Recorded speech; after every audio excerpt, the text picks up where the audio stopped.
Hello everyone, welcome to Madhumita's Deloitte.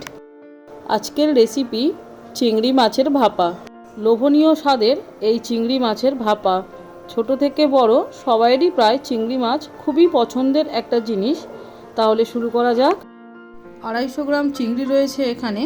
মাঝারি সাইজের চিংড়িগুলো পুরোটাই খোসা ছাড়ানো, মাথাও ছাড়ানো, আর চিংড়ির পিঠের দিকে যে একটা কালো রঙের সুতো থাকে সেটাও বের করে নেওয়া হয়েছে আর জলে ধুয়ে পরিষ্কার করে রাখা আছে। 1/3 চামচ নুন, 1/3 চামচ হলুদ আর 1/4 চামচ গোলমরিচের গুঁড়ো দিয়ে চিংড়িটা ভালো করে মাখিয়ে নেব।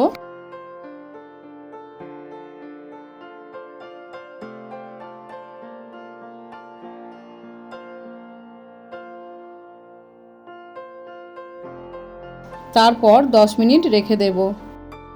পরবর্তী পর্যায়ে 2 চামচ কালো সর্ষে, 2 চামচ হলুদ সর্ষে,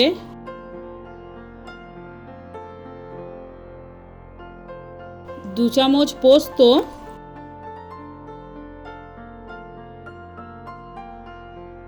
জলে ধুয়ে পরিষ্কার করে ছেঁকে নিয়ে তারপর আবারও অল্প জল দিয়ে মিক্সির জারের মধ্যে দিলাম।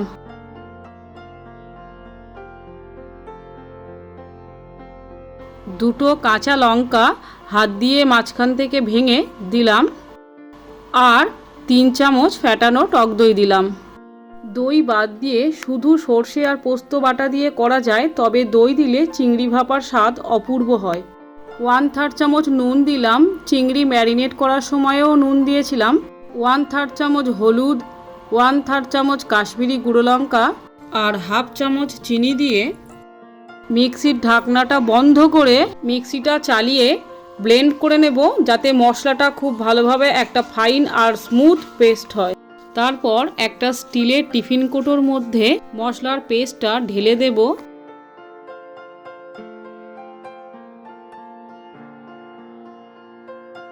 সামান্য জল দিয়ে মিক্সির জারটা ধুয়ে টিফিন কৌটোর মধ্যে দেব। তারপর নুন, হলুদ আর গোলমরিচ দিয়ে মেখে রাখা চিংড়ি মাছগুলো দেব।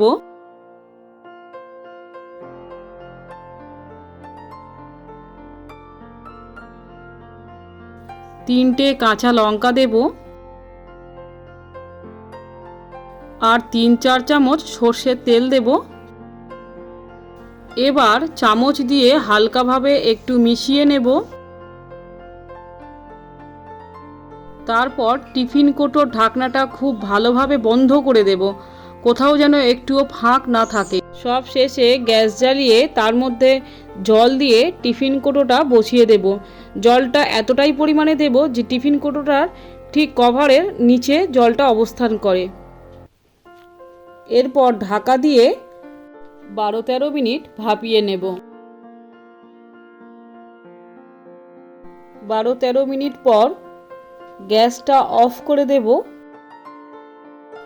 তারপর ঢাকাটা খুলে নেব। আমি জলটা এতটা পরিমাণেই দিয়েছিলাম যে জলটা পুরো শুকিয়ে গেছে। এবার মোটা একটা সুতির কাপড় 4-5 পাট ভাঁজ করে টিফিন কৌটোটা ধরে নামিয়ে নেব। খুব সাবধানে টিফিন কৌটোটা নামাতে হবে, কারণ টিফিন কৌটো খুবই গরম। তারপর একটু ঠান্ডা করে টিফিন কৌটোর ঢাকনা খুলে দেব। দেখতে কতটা লোভনীয় হয়েছে সেটা আপনারা নিশ্চয়ই দেখতে পাচ্ছেন, খেতেও ঠিক ততটাই সুন্দর। আমার চ্যানেলে চিংড়ি মাছের আরও দুটো সুন্দর রেসিপি আছে, চিংড়ি মাছের মালাইকারি আর দই চিংড়ি। আমি ভিডিও দুটোর লিংক ডেসক্রিপশান বক্সে দিয়ে রাখবো, যদি আপনাদের প্রয়োজন পড়ে তাহলে দেখার অবশ্যই অনুরোধ রইল। আজকের ভিডিও ভালো লাগলে এটি লাইক ও শেয়ার আর আমার চ্যানেল সাবস্ক্রাইব করার অনুরোধ ও পাশের বেল আইকনটিও প্রেস করার অনুরোধ রইল। তাহলে আমি যখনই ভিডিও আপলোড করব আপনাদের মধ্যে নোটিফিকেশান পৌঁছে যাবে। আবারও দেখা হবে পরবর্তী কোনো ইন্টারেস্টিং ভিডিওতে।